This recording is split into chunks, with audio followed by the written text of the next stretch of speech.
So this morning I was talking to one of my clients about forgiveness, and she wanted to forgive herself for some things. She wanted to work on that.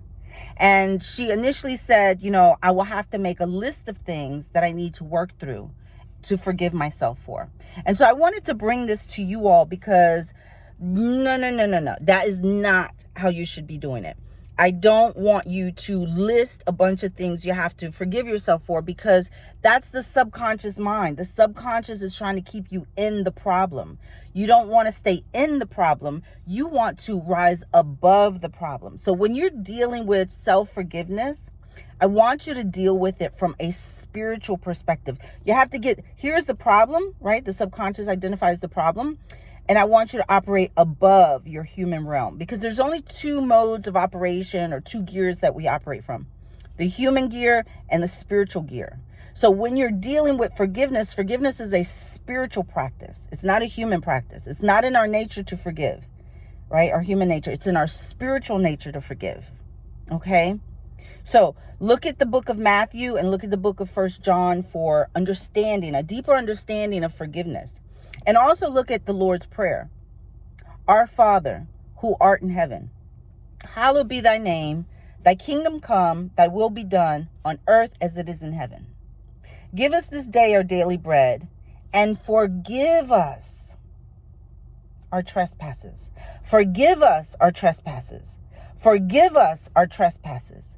Forgive us our trespasses, as we forgive those who trespass against us. And lead us not into temptation, but deliver us from evil. For thine is the kingdom, the power, and the glory, forever and ever. Amen.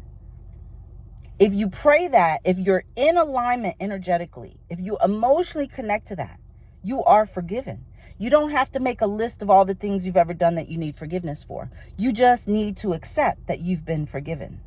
Okay? It can be that simple. It is that simple. Connect energetically, spiritually, in alignment with that Bible verse. Okay? Now, I want you to also understand that if you do want to work on the individual things, right? Let's say you got an argument with someone yesterday and you feel like you need to be forgiven, and you want to analyze it. Like, what did I do that needs to be forgiven?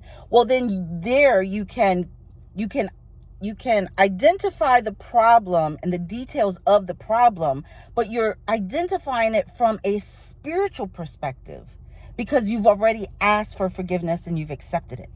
Okay, that's the key.